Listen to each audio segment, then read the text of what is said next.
ಸ್ನೇಹಿತರೆ ನಮಸ್ಕಾರ. ಈ ಮಾಯ ಚಾನಲ್ಗೆ ಸ್ವಾಗತ. ಇವತ್ತು ನಾನು ಮಾತಾಡ್ತಿರುವಂಥ ಮೂವಿ ಯಾವುದು ಅಂದರೆ ಅದು ಧುರಂಧರ್ ಪಾರ್ಟ್ 2.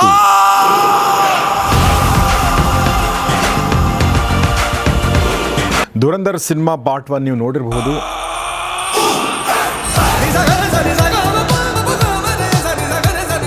ಭಾಳಷ್ಟು ಜನ ನೋಡಿರ್ಬೋದು, ಕೆಲವರು ನೋಡದೇ ಇರಬಹುದು. ದೊಡ್ಡ ಹಿಟ್ ಆಗಿತ್ತು, ಅದು ನಿಮಗೆ ಗೊತ್ತಿರುವಂಥದ್ದು. ಸಾಕಷ್ಟು ಅಪ್ರಿಸಿಯೇಷನ್ ಗಳಿಸಿತ್ತು, ಜೊತೆಗೆ ಕೆಲವೊಂದು ಕಡೆ ಟೀಕೆಗೆ ಕೂಡ ಒಳಗಾಗಿತ್ತು. ಒಟ್ಟಿನಲ್ಲಿ ಒಂದು ಹೊಸ ಜಗತ್ತನ್ನು ನಮ್ಮ ಎದುರುಗಡೆ ತೆರೆದಿಟ್ಟಿತ್ತು ಧುರಂಧರ್ ಪಾರ್ಟ್ 1. ಯಾಕೆಂದರೆ ಲ್ಯಾರಿ ಅನ್ನೋ ಆ ಏರಿಯಾ, ಪಾಕಿಸ್ತಾನದ ಆ ಗಲ್ಲಿಗಳು, ಪಾಕಿಸ್ತಾನದ ಆ ಒಳ ರಾಜಕೀಯ, ಪಾಕಿಸ್ತಾನದ ಆ ಅಂಡರ್ವರ್ಲ್ಡ್, ಪಾಕಿಸ್ತಾನದ ಆ SI ಮತ್ತು ಪಾಕಿಸ್ತಾನದ ಆ ಆ್ಯಂಟಿ ಇಂಡಿಯಾ ಮನಸ್ಥಿತಿ, ಅದೆಲ್ಲವನ್ನು ತೆರೆದಿಟ್ಟಿತ್ತು ಧುರಂಧರ್ ಪಾರ್ಟ್ 1. ಈಗ ಪಾರ್ಟ್ 2 ಬಂದಿದೆ. ನಾನು ಈ ಸಿನಿಮಾದ ಬಗ್ಗೆ ಮಾತಾಡೋಕ್ಕಿಂತ ಮುಂಚೆ ಒಂದು ಮಾತನ್ನು ಹೇಳಕ್ಕೆ ಇಷ್ಟಪಡ್ತೀನಿ. ಅದೇನೆಂದರೆ, ನಾನು ನಿನ್ನೆ 9 ಗಂಟೆ ಶೋ, 8 ಗಂಟೆ ಶೋ ಅದು ಆ್ಯಕ್ಚುಲಿ, ಬಟ್ ಶುರುವಾಗಿದ್ದು 8:50ಕ್ಕೆ, 8:50-8:55ಕ್ಕೆ ಶುರು ಆಗಿದ್ದು, ಮುಗಿದದ್ದು ಸರಿಯಾಗಿ ಆಲ್ಮೋಸ್ಟ್ 1 ಗಂಟೆ ಮುಗಿದಿತ್ತು ರಾತ್ರಿ. ಸ್ನೇಹಿತರೆ, ಇದು 4 ಗಂಟೆಗಳ ಸಿನಿಮಾ, ಸುಮಾರು ಒಂದು 10 ನಿಮಿಷ ಕಡಿಮೆ ಇರೋದು 4 ಗಂಟೆಗೆ. 1 ಗಂಟೆಗೆ ಸಿನಿಮಾ ಮುಗಿದಾಗ ನೋಡಿ, ಯೂಶ್ವಲಿ ಒಂದು 2-2.5 ತಾಸು ಸಿನಿಮಾ ನೋಡಿದರೂ ಕೂಡ ನಾವು ಸಿನಿಮಾ ಮುಗೀತಿದ್ದಂಗೆ ಯಾವಾಗ ಹೊರಗಡೆ ಹೋಗ್ತೀವೋ ಅಂತ ಕಾಯ್ತಿರ್ತೀವಿ. ಕ್ರೆಡಿಟ್ ರೋಲ್ ಆಗೋದನ್ನು ಕೂಡ ಕಾಯಲ್ಲ, ಕ್ಲೈಮ್ಯಾಕ್ಸ್ ಬಂತಾ ಅಂತ ಯೋಚನೆ ಮಾಡ್ತಿರ್ತೀವಿ. ಆದರೆ ನಿನ್ನೆ ಲಿಟ್ರಲಿ 1 ಗಂಟೆಗೆ ಜನ ಸಿನಿಮಾ ಮುಗಿದಿದ್ರು ಕೂಡ ಹಾಗೆ ಕೂತ್ಕೊಂಡಿದ್ರು. ಜನಕ್ಕೆ ಅನಿಸ್ತಾ ಇತ್ತು ಇನ್ನೂ ಏನೋ ಇದೆ ಅಂತ ಹೇಳಿ. ಅವರ ನಿರೀಕ್ಷೆಗೆ ತಕ್ಕಂತೆ ಇನ್ನೊಂದು ಸೀನ್ ಕೂಡ ಬಂತು, ಒಂದು ಫ್ಲ್ಯಾಶ್ ಬ್ಯಾಕ್ ಸೀನ್ ಕೂಡ ಬಂತು. ಅದಾದ ಮೇಲೆ ಕ್ರೆಡಿಟ್ ರೋಲ್ ಆಗೋಕ್ಕೆ ಶುರು ಮಾಡಿದ ಮೇಲೆ ನಿಧಾನವಾಗಿ ಡಿಸ್ಪರ್ಸ್ ಆದರು ಜನ ರಾತ್ರಿ 1 ಗಂಟೆಗೆ. ಸ್ನೇಹಿತರೆ, ಇದರ ಅರ್ಥ ಏನು ಅಂತಂದರೆ, ತುಂಬ ಜನ ಅನ್ಕೋತಾರೆ ಸಿನಿಮಾ ಡ್ಯೂರೇಷನ್ 2 ಗಂಟೆ ಇರಬೇಕ್ರಿ, 2 ಗಂಟೆ 15 ನಿಮಿಷಕ್ಕಿಂತ ಜಾಸ್ತಿ ಇರಬಾರ್ದು, ಇದ್ಬಿಟ್ರೆ ಜನ ನೋಡಲ್ಲ ಅಂಥೇಳಿ. 4 ಗಂಟೆ ಮಾಡಿದರೂ ಜನ ನೋಡ್ತಾರೆ, ಕಂಟೆಂಟ್ ಚೆನ್ನಾಗಿರಬೇಕು. ಬೋರಿಂಗ್ ಸಿನಿಮಾ ಮಾಡಿದರೆ 1 ಗಂಟೆ ಇದ್ದರೂ ಕೂಡ ನೋಡಲ್ಲ ಜನ. ಓಕೆ, ಸೊ ಅದಕ್ಕೆ ಒಂದು ಉದಾಹರಣೆ ಅಂದರೆ ಧುರಂಧರ್ ಪಾರ್ಟ್ 1, ಪಾರ್ಟ್ 2 ಮತ್ತು ಈ ಥರ ಸುಮಾರು ಸಿನಿಮಾಗಳಿದೆ. ಇವತ್ತು ನಾನು ಧುರಂಧರ್ ಪಾರ್ಟ್ 2 ಬಗ್ಗೆ ಮಾತಾಡ್ತಾ ಇದ್ದೀನಿ. ಸೊ ಹೀಗಾಗಿ ವಿಷಯ ಏನಂದರೆ, ಸಿನಿಮಾ ನೋಡಿಸ್ಕೊಳ್ಳುವಂಥ ಕ್ವಾಲಿಟಿ ಇದೆಯಾ ಅಂದರೆ 100% ಇದೆ. ಒಂದು ಸಿನಿಮಾ ಆಗಿ ಹೇಗಿದೆ ಅಂದರೆ ಅದ್ಭುತವಾಗಿದೆ ಈ ಸಿನಿಮಾ ಕೂಡ. ಪಾರ್ಟ್ 1 ಕೂಡ ನಂಗೆ ಅಷ್ಟೇ ಇಷ್ಟ ಆಗಿತ್ತು, ಪಾರ್ಟ್ 2 ಕೂಡ ಅಷ್ಟೇ ಸಿನಿಮ್ಯಾಟಿಕ್ ದೃಷ್ಟಿಯಿಂದ ತುಂಬ ಚೆನ್ನಾಗಿ ಮಾಡಲಾಗಿದೆ. ಓಕೆ, ಈ ಸಿನಿಮಾನ ಒಬ್ಬ ಸಿನಿಮಾ ಪ್ರೇಮಿ ಆಗಿದ್ದರೆ ಖಂಡಿತ ನೋಡಲೇಬೇಕು, ಬಿಕಾಸ್ ಆಫ್ ವೇರಿಯಸ್ ರೀಸನ್ಸ್. ಒಂದೊಂದೇ ಕಾರಣಗಳನ್ನ ನಾನು ನಿಮಗೆ ಹೇಳ್ತಾ ಹೋಗ್ತೀನಿ. ಹಾಗಂದರೆ ಈ ಸಿನಿಮಾದಲ್ಲಿ ಕೊರತೆಗಳೇ ಇಲ್ವಾ ಅಂದರೆ, ಸಣ್ಣ ಪುಟ್ಟದ್ದು ಕೆಲವೊಂದು ಅನಿಸುತ್ತೆ, ಇದು ಇಷ್ಟು ಬೇಕಾಗಿರಲಿಲ್ಲ, ಈ ಥರದ ಸೀನ್ ಬೇಕಾಗಿಲ್ಲ ಅಂತ ಅನಿಸುತ್ತೆ. ಆದರೆ ಎಲ್ಲ ಸಿನಿಮಾದಲ್ಲೂ ಆ ಥರದ್ದು ಒಂದು ಇದ್ದೇ ಇರುತ್ತೆ. ಅದನ್ನು ಹೊರತುಪಡಿಸಿ ಒಂದು ಅದ್ಭುತವಾದ ಒಂದು ಸಿನಿಮ್ಯಾಟಿಕ್ ಎಕ್ಸ್ಪೀರಿಯನ್ಸ್ ಅಂತ ನೋಡಿದರೆ ಈ ಸಿನಿಮಾ ಮಸ್ಟ್ ವಾಚ್. ಅದಕ್ಕೆ ಪ್ರೂಫ್ ಆಲ್ರೆಡಿ ಸಿಕ್ಕಿದೆ, ನಾನೇನು ಹೇಳಬೇಕಾಗಿಲ್ಲ. ಯಾಕೆಂದರೆ ಮೊದಲನೇ ದಿನಾನೇ ಈ ಸಿನಿಮಾ 100 ಕೋಟಿ, 102 ಕೋಟಿ ಗಳಿಸಿದೆ. ಎರಡನೇ ದಿನ 172 ಕೋಟಿ ಗಳಿಸಿದೆ. ಭಾರತೀಯ ಚಿತ್ರರಂಗದ ಇತಿಹಾಸದಲ್ಲೇ ನಾನು ತಿಳ್ಕೊಂಡಿರೋ ಹಾಗೆ ಮೊದಲ ದಿನವೇ 100 ಕೋಟಿ ಗಳಿಸಿದ ಮೊದಲ ಸಿನಿಮಾ ಇದಾಗಿದೆ. ಅಂದರೆ ಧುರಂಧರ್ ಪಾರ್ಟ್ 1 ರೆಕಾರ್ಡನ್ನು ಬ್ರೇಕ್ ಮಾಡುವತ್ತ ಸಾಗ್ತಾ ಇದೆ ಅಂತ ಅನಿಸುತ್ತೆ. ಸ್ನೇಹಿತರೆ, ಇದಕ್ಕೆ 10 ಕಾರಣಗಳಿವೆ. ಓಕೆ, ಆ ಎಲ್ಲ ಕಾರಣಗಳನ್ನ ಇವತ್ತು ನಾನು ನಿಮಗೆ ಹೇಳುವಂಥ ಪ್ರಯತ್ನವನ್ನು ಮಾಡ್ತೀನಿ. ಮೊದಲನೇದಾಗಿ ಈ ಸಬ್ಜೆಕ್ಟು ಅಂದರೆ ಇಂಡಿಯಾ ಪಾಕಿಸ್ತಾನದ ಬಗ್ಗೆ, ನಮಗೆ ಅದ್ರ ರಿಲೇಷನ್ಶಿಪ್ ಬಗ್ಗೆ, ಯುದ್ಧಗಳ ಬಗ್ಗೆ ನಮ್ಗೆ ಗೊತ್ತು. ಆಮೇಲೆ ಮುಂಬೈ ಅಟ್ಯಾಕ್ ಇರ್ಬೋದು, ಪಾರ್ಲಿಮೆಂಟ್ ಅಟ್ಯಾಕ್ ಇರ್ಬೋದು, ಅಥವಾ ಅಲ್ಲಲ್ಲಿ ನಡೆದಿರುವಂಥ ಸಾಕಷ್ಟು ಅಟ್ಯಾಕ್ಗಳಿರ್ಬೋದು, ಇದೆಲ್ಲವನ್ನು ಕೂಡ ನಾವು ಓದಿದ್ದೀವಿ, ತಿಳಿದಿದ್ದೀವಿ, ನೋಡ್ಕೊಂಡಿದ್ದೀವಿ. ಆದರೆ ಇದೆಲ್ಲವೂ ಭಾರತದ ಪರಿಪ್ರೇಕ್ಷ್ಯ. ಆದರೆ ಇದೆಲ್ಲವೂ ಕೂಡ ಭಾರತದ ದೃಷ್ಟಿಕೋನದಿಂದ, ಅಲ್ಲಿ ಕೂತ್ಕೊಂಡು ಏನೋ ಮಾಡ್ತಾರೆ ಇವರು ಅಂಥೇಳಿ. ಬಟ್ ಅಲ್ಲಿ ಏನು ನಡೀತಾ ಇದೆ ಆ್ಯಕ್ಚುಲಿ, ಅಲ್ಲಿ ಏನು ಮಾಡ್ತಾ ಇದ್ದಾರೆ ಆ್ಯಕ್ಚುಲಿ, ಯಾರು ಮಾಡ್ತಾ ಇದ್ದಾರೆ ಆ್ಯಕ್ಚುಲಿ? ಪಾಕಿಸ್ತಾನದ ಜನತೆ, ಸಾಮಾನ್ಯ ಜನ, ದುಡ್ಕೊಂಡು ತಿನ್ನುವಂಥ ಜನ ಕೂಡ ಭಾರತದ ವಿರುದ್ಧ ಇದ್ದಾರಾ? ಇಲ್ಲ. ಪಾಕಿಸ್ತಾನದಲ್ಲಿರುವಂಥ ಕೆಲವು ಶಕ್ತಿಗಳು, ಅದು ರಾಜಕೀಯ ಶಕ್ತಿಗಳಿರ್ಬೋದು, ಮಿಲಿಟರಿ ಶಕ್ತಿಗಳಿರ್ಬೋದು, ಕೆಲವೊಂದು ಅಂಡರ್ವರ್ಲ್ಡ್ ಶಕ್ತಿಗಳಿರ್ಬೋದು, ಭಾರತ ಮತ್ತು ಪಾಕಿಸ್ತಾನ ಅಂಡರ್ವರ್ಲ್ಡ್ ಎರಡೂ ಮಿಕ್ಸ್ ಆಗಿರುವಂಥ ಶಕ್ತಿಗಳಿರ್ಬೋದು, ಇವೆಲ್ಲವೂ ಕೂಡ ಭಾರತವನ್ನು ಬಗ್ಗು ಬಡಿಯೋಕ್ಕೆ, ಭಾರತವನ್ನು ಹಾಳು ಮಾಡೋಕ್ಕೆ ಪ್ಲ್ಯಾನ್ ಮಾಡ್ತಾ ಇರೋದು. ಅದನ್ನು ಈ ಸಿನಿಮಾದಲ್ಲಿ ತೋರಿಸಲಾಗಿದೆ.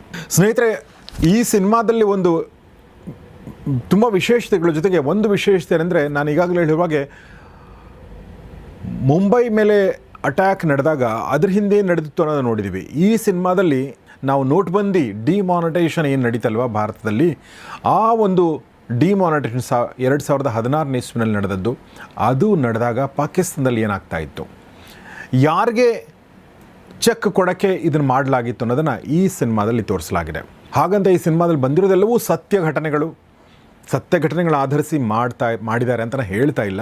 ಯಾಕೆಂದರೆ ಸಿನಿಮಾ ಮಾಡಿದವರು ಕೂಡ ಹಾಗೆ ಹೇಳಿದ್ದಾರೆ, ಇದೆಲ್ಲವೂ ಕೂಡ ಸಿನಿಮ್ಯಾಟಿಕ್ ಲಿಬರ್ಟಿ ಇದೆ, ಇದೆಲ್ಲವನ್ನು ಕೂಡ ನಾವು ಡಾಕ್ಯುಮೆಂಟ್ರಿ ಅಂತಾಗಲಿ ಸತ್ಯ ಅಂತಾಗಲಿ ಹೇಳ್ತಾ ಇಲ್ಲ ಅನ್ನೋ ಮಾತನ್ನು ಅವರೇ ಹೇಳಿದ್ದಾರೆ. ಆದರೂ ಕೂಡ ನೀವು ಸುಮ್ಮನೆ ಕನೆಕ್ಟಿಂಗ್ ದ ಡಾಟ್ಸ್ ಮಾಡ್ತಾ ಹೋದರೆ ಗೊತ್ತಾಗುತ್ತೆ, ಇಲ್ಲಿ ಇದು ನಡೆದಿತ್ತು, ಅಲ್ಲದು ನಡೀತು ಅಂಥೇಳಿ. ಓಕೆ, ಸೊ ಇಲ್ಲಿನ ಘಟನೆಗಳನ್ನ ಅಲ್ಲಿನ ಘಟನೆಗಳನ್ನ ನೀವು ನೋಡ್ತಾ ಹೋದರೆ ಸಂಬಂಧ ಇದೆ, ಅಂದರೆ ರಿಯಾಲಿಟಿಗೆ, ವಾಸ್ತವಕ್ಕೆ ಎಲ್ಲೋ ಒಂದು ಕಡೆ ನಂಟಿದೆ ಅನ್ನೋದು ನಿಮ್ಗೆ ಗೊತ್ತಾಗುತ್ತೆ. ಇನ್ನು ಇದರಲ್ಲಿ ಈ ಸಿನಿಮಾದ ಹೀರೋ ರಣವೀರ್ ಸಿಂಗ್ ಅದ್ಭುತವಾಗಿ ಪಾತ್ರ ಮಾಡಿದ್ದಾರೆ, ಜೀವಿಸಿದ್ದಾರೆ ಅಂತ ಹೇಳ್ಬೋದು. 2 ಶೇಡ್ಗಳು, ಅಂದರೆ ಮೊದಲನೇ ಭಾಗದಲ್ಲಿ ನಾವು ನೋಡ್ತಿರ್ಬೇಕಾದ್ರೆ ಒಂದು ಸಣ್ಣ ಒಂದಷ್ಟು ಹಿಂಟ್ಸ್ಗಳು ಬರೋದು. ಓಕೆ, ಈತ ಯಾರು ಅಂತ ಕೇಳಿದಾಗೆಲ್ಲ ಒಂದು ಸಣ್ಣ ಹಿಂಟ್ ಬಂದಿರೋದು, ಏನೋ ಫ್ಯಾಮಿಲಿ ಇದೆ ಈತನದ್ದು, ಏನೋ ಇದೆ ಕಥೆ ಅಂಥೇಳಿ, ಏನೋ ಒಂದು ಬ್ಯಾಕ್ಡ್ರಾಪ್ ಇದೆ ಅಂತ ಗೊತ್ತಾಗೋದು. ಅದು ಏನು ಬ್ಯಾಕ್ಡ್ರಾಪ್ ಅನ್ನೋದು ಇಲ್ಲಿ ಗೊತ್ತಾಗುತ್ತೆ. ಹೇಗೆ ಶುರುವಾಯಿತು ಈ ಹಮ್ಜಾನ ಲೈಫು. ಹಮ್ಜಾ ಅಂದರೆ ರಣವೀರ್ ಸಿಂಗ್ ಕ್ಯಾರೆಕ್ಟರ್ನ ಹೆಸರು. ಹೇಗೆ ಆದ ಆತ ಹಮ್ಜಾ, ಅದಕ್ಕಿಂತ ಮುಂಚೆ ಏನಾಗಿದ್ದ ಆತ?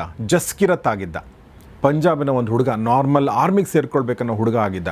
ಆತನ ಲೈಫಲ್ಲಿ ಏನು ನಡೆಯುತ್ತೆ, ಆತನನ್ನು ಭಾರತ ಗುಪ್ತಚರ ಇಲಾಖೆ ಹೇಗೆ ಐಡೆಂಟಿಫೈ ಮಾಡುತ್ತೆ, ಹೇಗೆ ಟ್ರೈನಿಂಗ್ ಕೊಡುತ್ತೆ, ಹೇಗೆ ಕಳಿಸುತ್ತೆ ಅನ್ನೋದೆಲ್ಲವನ್ನು ಕೂಡ ಈ ಸಿನಿಮಾದಲ್ಲಿ ತೋರಿಸಲಾಗಿದೆ.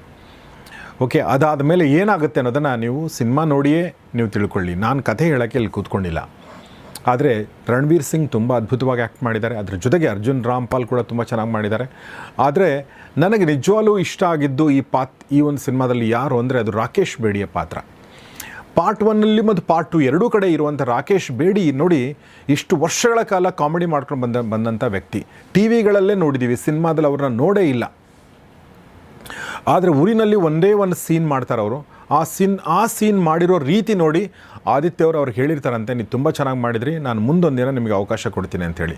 ಅದು ನೆನಪಿಟ್ಕೊಂಡು ಆದಿತ್ಯ ಧರ್ ಅಂದರೆ ಈ ಸಿನಿಮಾದ ನಿರ್ದೇಶಕ ಅವ್ರಿಗೆ, ರಾಕೇಶ್ ಬೇಡವ್ರಿಗೆ ಧುರಂಧರ್ನಲ್ಲಿ ಪಾತ್ರ ಕೊಡ್ತಾರೆ. ಎಂಥ ಪಾತ್ರ ಕೊಡ್ತಾರೆ ಅಂದರೆ ಒಬ್ಬ ಅವಕಾಶವಾದಿ ರಾಜಕಾರಣಿಯ ಪಾತ್ರ ಕೊಡ್ತಾರೆ.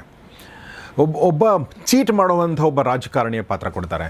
ಅದನ್ನು ಎಷ್ಟು ಚೆನ್ನಾಗಿ ಮಾಡಿದ್ದಾರೆ ಅದನ್ನು ನೀವು ನೋಡಿದಿರ. ಆ ಪಾತ್ರ ಇಲ್ಲಿ ಮುಂದುವರೆದಿದೆ. ಆದರೆ ನಾನೇನು ಹೇಳಿದ್ನಲ್ಲ ಈ ಥರದೊಂದು ಪಾತ್ರ ಅಂತ, ಅದನ್ನು ಮೀರಿದ ಒಂದು ವಿಚಾರ ಈ ಪಾತ್ರಕ್ಕೆ ಇದೆ. ಅದನ್ನು ನೀವು ಸಿನಿಮಾದಲ್ಲೇ ನೋಡಿ. ಇದರ ಹೊರತಾಗಿ ಇನ್ನೊಂದು ಬಡೇ ಸಾಬ್ ಅನ್ನೋ ಕ್ಯಾರೆಕ್ಟರ್ ಇದೆ. ಬಡೇ ಸಾಬ್ ಅಂದರೆ ಯಾರು ಅಂತಂದರೆ, ಭಾರತದಲ್ಲಿ ಒಂದು ಕಾಲದಲ್ಲಿ ತಲ್ಲಣವನ್ನು ಸೃಷ್ಟಿ ಮಾಡಿದಂಥ, ಮುಂಬೈ ದಾಳಿಯ ಹಿಂದಿರುವಂಥ ಒಬ್ಬ ವ್ಯಕ್ತಿ. ಭಾರತಕ್ಕೆ ಬೇಕಾದ ಅತ್ಯಂತ ದೊಡ್ಡ ಭಯೋತ್ಪಾದಕ, ಈವರೆಗೂ ಸಿಕ್ಕಿಲ್ಲ. ಆತನನ್ನು ಈ ಸಿನಿಮಾದಲ್ಲಿ ತೋರಿಸಲಾಗಿದೆ. ಆತ ಹೇಗಿದ್ದಾನೆ ಮತ್ತು ಆತ ಏನು ಮಾಡ್ತಾ ಇದ್ದಾನೆ ಅನ್ನೋದನ್ನು ಈ ಸಿನಿಮಾದಲ್ಲಿ ತೋರಿಸಲಾಗಿದೆ. ಆತ ಯಾರು ಅನ್ನೋದನ್ನು ನೀವು ಸಿನಿಮಾದಲ್ಲೇ ನೋಡಿ. ಸ್ನೇಹಿತರೆ, ಹೀಗೆ ಸಾಕಷ್ಟು ಒಳ್ಳೆಯ ಅಂಶಗಳು ಈ ಸಿನಿಮಾದಲ್ಲಿವೆ. ಆದರೆ ಕೆಲವೊಂದು ಕಡೆ ಈ ಸಿನಿಮಾ ಕಂಪ್ಲೀಟ್ಲಿ ನಮ್ಮ ರಾಷ್ಟ್ರವನ್ನು ಆಳುವಂಥ ಪಕ್ಷಕ್ಕೆ ಸಪೋರ್ಟಿವ್ ಆಗಿ ಮಾಡಿದೆ ಅನ್ನೋ ಒಂದು ಅನುಮಾನ ಕೂಡ ಬರುತ್ತೆ. ಓಕೆ, ಹಾಗಂತ ಒಳ್ಳೆ ಕೆಲಸ ಮಾಡಿದ್ದನ್ನು ತೋರಿಸ್ಬಾರ್ದು ಅಂತೇನಿಲ್ಲ. ಅದು ಸೆಂಟ್ರಲ್ ಗೌರ್ಮೆಂಟ್ ಇರ್ಬೋದು, ಅದು ಉತ್ತರ ಪ್ರದೇಶ ಗೌರ್ಮೆಂಟ್ ಇರ್ಬೋದು, ಯಾವುದೇ ಗೌರ್ಮೆಂಟ್ ಒಳ್ಳೆ ಕೆಲಸ ಮಾಡಿದರೆ ಅದನ್ನು ಸಿನಿಮಾದಲ್ಲಿ ಪೋರ್ಟ್ರೇ ಮಾಡಿದರೆ ತಪ್ಪೇನೂ ಇಲ್ಲ ಅಲ್ವಾ? ಆ ಥರ ನಾವು ಹೇಳ್ಬೋದು.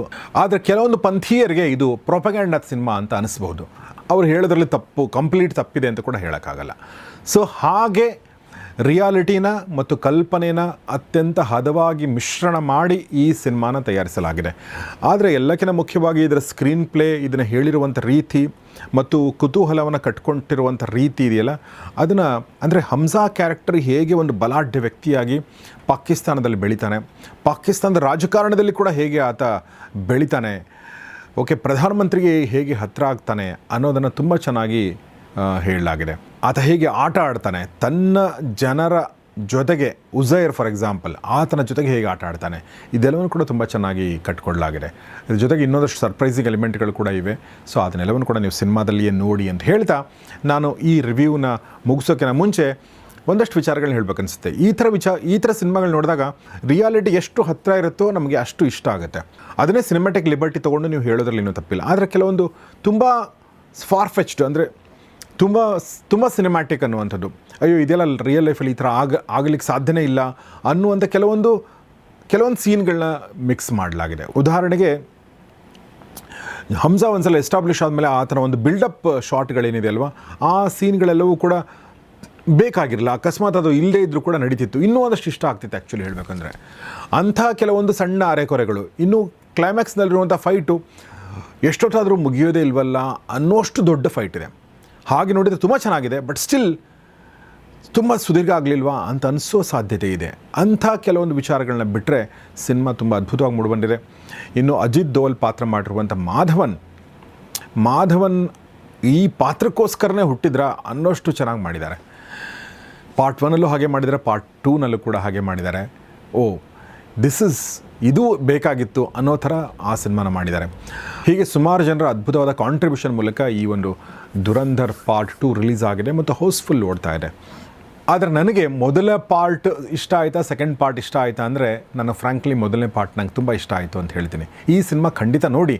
ಆದರೆ ಯಾಕೆ ನನಗೆ ಆ ಥರ ಅನ್ನಿಸ್ತು ಅಂತಂದರೆ, ಮೊದಲನೇ ಪಾರ್ಟ್ನಲ್ಲಿ ಇದ್ದಂಥ ಒಂದು ಜಗತ್ತಿದೆಯಲ್ಲ, ಆ ಜಗತ್ತು ನಮಗೆ ಅಪರಿಚಿತ ಆಗಿತ್ತು. ಹೀಗಾಗಿ ಒಂದು ವಾವ್ ಫ್ಯಾಕ್ಟರ್ ಅದು ಅಲ್ಲಿತ್ತು. ಆ ವಾವ್ ಫ್ಯಾಕ್ಟರ್ ಸ್ವಲ್ಪ ಕಡಿಮೆ ಆಗಿದೆ. ಒಂದು ಹಂತಕ್ಕೆ ಜಗತ್ತು ಪರಿಚಯ ಆಗಿದೆ, ಒಂದಷ್ಟು ಕ್ಯಾರೆಕ್ಟರ್ಗಳು ಕೂಡ ಪರಿಚಯ ಆಗಿದ್ದಾರೆ. ಸೊ ಆ ಜಗತ್ತು ಪರಿಚಯ ಆಗಿರೋ ಜಗತ್ತಲ್ಲಿ ಏನು ಮಾಡಿದ್ದಾರೆ ಅನ್ನೋದಷ್ಟೇ ಮುಖ್ಯ. ಏನು ಮಾಡಿದ್ದಾರೆ ಅಂದರೆ ಅದನ್ನೂ ಅದ್ಭುತವಾಗಿ ಮಾಡಿದ್ದಾರೆ, ಅದರಲ್ಲೇನೂ ಅನುಮಾನ ಇಲ್ಲ. ಹೀಗಾಗಿ ಈ ಸಿನಿಮಾನ ಖಂಡಿತ ನೋಡುವಂಥ ಸಿನಿಮಾ ಅಂತ. ಮುಗಿಸೋಕ್ಕಿಂತ ಮುಂಚೆ ಒಂದೇ ಒಂದು ವಿಚಾರ ಹೇಳಬೇಕು. ಏನಂದರೆ ಇದು ವೀಕ್ ಹಾರ್ಟೆಡ್ನವ್ರಿಗಲ್ಲ. ಓಕೆ, ನಿಮ್ಮ ಅಂದರೆ ಆ ಫೈಟ್ ಸೀನ್ಗಳು, ವೈಲೆನ್ಸ್ ಸೀನ್ಗಳು ಎಷ್ಟೊಂದು ವೈಲೆಂಟ್ ಇದೆ ಅಂತಂದರೆ ಈ ನಮ್ಮಂಥ ಅಡಲ್ಟ್ ಕೂಡ ಒಂದು ಸ್ವಲ್ಪ ಬೆಚ್ಚಿ ಬೀಳೋ ಥರ ಆಗುತ್ತೆ. ಓಕೆ, ಕಣ್ಣು ಮುಚ್ಚೋ ಥರ ಆಗುತ್ತೆ. ಸೊ ಹೀಗಾಗಿ ತುಂಬ ಮನಸ್ಸು ದುರ್ಬಲ ಆಗಿದ್ದರೆ ಮಕ್ಕಳನ್ನಂತೂ ಖಂಡಿತ ಕರ್ಕೊಂಡು ಹೋಗಬೇಡಿ.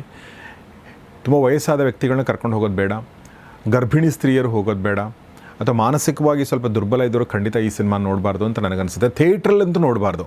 ಯಾಕಂದರೆ ಥಿಯೇಟ್ರಲ್ಲಿ ಆ ಸಿನಿಮಾ ಆ ಒಂದು ವೈಲೆಂಟ್ ಸೀನ್ಗಳನ್ನ ಅಷ್ಟೊಂದು ವೈಲೆಂಟ್ ಆಗಿ ನಮಗೆ ಕಾಣೋಕ್ಕೆ ಅಥವಾ ಅದು ನಮ್ಗೆ ಅನುಭವಿಸೋಕ್ಕೆ ಏನು ಕಾರಣ ಅಂದರೆ ಅದರ ಸೌಂಡ್ ಡಿಸೈನಿಂಗ್. ಅದು ಎಷ್ಟು ಅದ್ಭುತವಾಗಿ ಸೌಂಡ್ ಡಿಸೈನಿಂಗ್ ಮಾಡಿದ್ದಾರೆ ಅಂದರೆ ಅದು ನಿಮಗೆ ಬಂದು ತಟ್ಟುತ್ತೆ ನಿಮಗೆ. ಓಕೆ, ಸೊ ಹೀಗಾಗಿ ನೋಡುವಾಗ ಸ್ವಲ್ಪ ಕೇರ್ಫುಲ್ಲಾಗಿ ನೋಡಿ. ಅಂದರೆ ಹೀಗಾಗಿ ಯಾರನ್ನ ಕರ್ಕೊಂಡು ಹೋಗ್ತೀರ ಅದನ್ನು ಸ್ವಲ್ಪ ಕೇರ್ಫುಲ್ಲಾಗಿ ಆಯ್ಕೆ ಮಾಡ್ಕೊಂಡು ಕರ್ಕೊಂಡು ಹೋಗಿ.